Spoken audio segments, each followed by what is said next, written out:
Hello YouTube, this is Johnny again, here with your weekly aphorism, where I give you something to chew on for the week, some intellectual gristle in between the meat of your thoughts. Today's aphorism represents a somewhat dangerous subject matter that I'll be embarking on today, for there are few philosophers which seem to bring such divisive polarization as our friend Nietzsche here, who wrote in Thus Spake Zarathustra, "The man of knowledge must be able not only to love his enemies, but also to hate his friends." This is the kind of sentiment that gets you, at least intellectually and in history, even now actually, sometimes literally, drawn and quartered, almost universally. So of course I can't help but explore it a bit. I can just hear people saying things like, "Love your enemies, but they're my enemies too, you monster, you supporter of the oppressor, how dare you?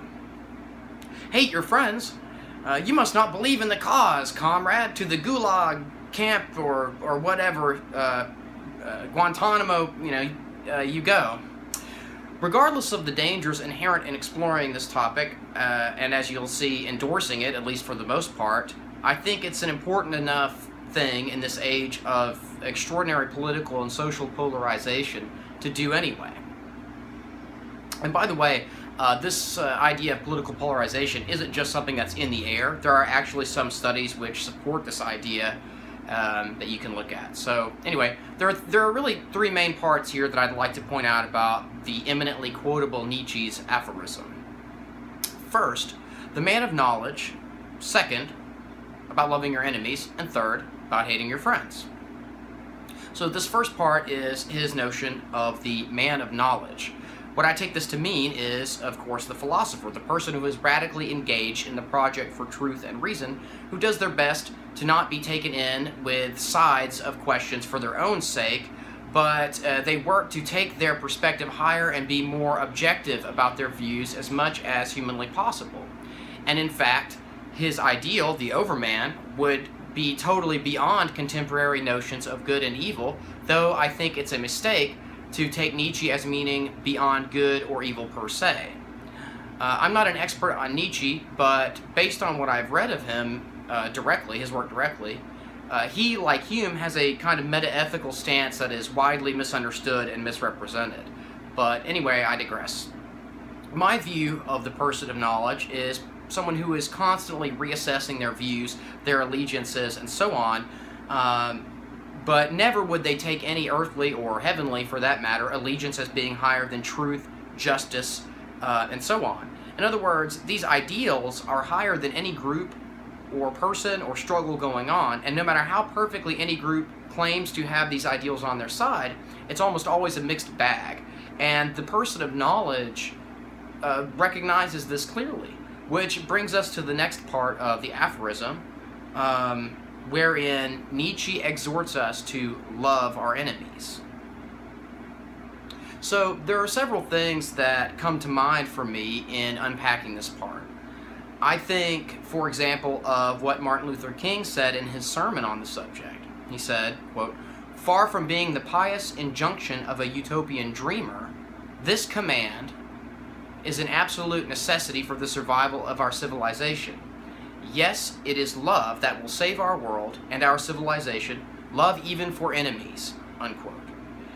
I also think of the point I touched on before a bit about how these allegiances must necessarily shift due to the fact of movements and groups always being a mixed bag of representing what is true and right and just. The enemy of today may not always be so. In fact, I would argue that it is a necessary component of civilization that this be recognized as the case. It may not always seem like it online, but people can and do change their minds every day. We ought not condemn people to their ruin, except for the most heinous of crimes, and certainly speech should not be one of them. Having an opinion shouldn't be one of them. Even the worst people can turn their lives around. If we remove all recourse to redemption, especially intellectual redemption, then we have forsaken one of the things that makes us human. That is, the ability to change ourselves, to change our minds based on new information or ways of seeing things in our environment. Another thing I think about in this regard is, what if we're wrong? The person of knowledge should always be open, at least in principle, to the idea that they might be wrong. I mean, what if what we think is an enemy isn't one after all? What if we're our own enemy? In many cases, I'm sure it's been true. I mean, how often have we betrayed ourselves because we have the wrong idea about other people or our own animating principles? I mean, like at one point, I used to consider myself a pretty hardcore communist, and then later an anarchist and an anarcho-capitalist and plumb line libertarian. I mean, I've had all these different views throughout my life. My point is, I don't want to get hung up too much on labels or groups because I have seen my own flaws in this area, and I'm really wary of the willingness some people have to depersonalize others in their seeking after justice. However, I do want to say, I want to make it very clear what I'm saying and what I'm not saying. Okay, so what I'm saying is, we should judge others. We ought to judge others because really there's no way not to. That's just part of life. I'm not a fan of the idea that some people have that we shouldn't judge people per se or anything like that. What I'm saying here is that we have to judge with an open understanding of our own capacity for mistakes and with a recognition that others also have that capacity and that we have the capacity to right ourselves and make better choices in our beliefs and our actions and so forth. I'm not saying don't ever take a side, don't ever judge others, etc.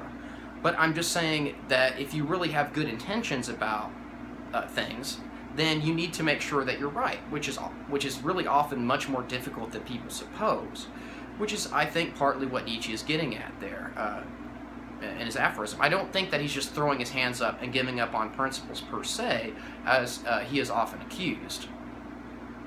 So this leads us to the very last part of the aphorism, hating your friends, which is perhaps even more difficult and dangerous in many cases, because we can often afford to have compassion for our enemies, at least at a distance. Hating our friends is much harder, because their emotional and often literal proximity to ourselves, it just makes it harder. Our friends are often also, resources that we use to make our way through the world, make our lives better. So we lean on one another in times of trouble, and we rejoice together in the good times. So while of course having friends and groups, working together with people in groups is with shared goals is one of the greatest things about the human experience. It's also fraught with dangers. One of these dangers is groupthink, which was researched heavily by Irving Janis, who I recommend checking out his work and all the related work about that subject. It's very interesting and important. But people become afraid, basically, to speak up about things that are wrong in the group for fear of reprisals from within the group or of their peers. And this is the stuff of which mobs, dictatorships, and cults are made.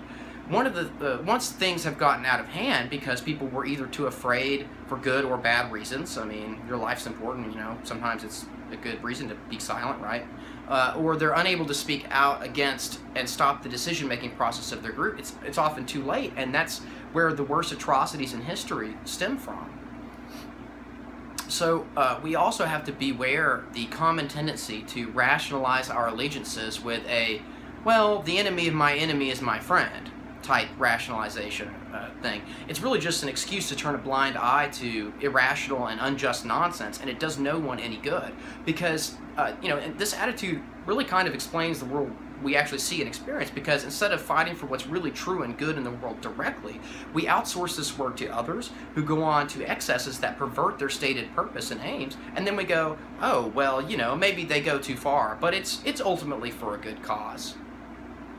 I think there's far too much of that going around, and I would think that Nietzsche's man of knowledge would seek to combat that as much as possible, knowing that there can be no good that can come from a subversion of the means and ends principle. In other words, what I'm saying is, a means that contradicts its end is no means at all, but it's a sleight of hand meant to dupe people. And any person who wants to fight for truth and justice must necessarily be opposed to charlatans and liars, even as they try to find a measure of compassion within themselves in order that they might understand why those charlatans and liars might be the way they are, and to convince them of the errors of their ways.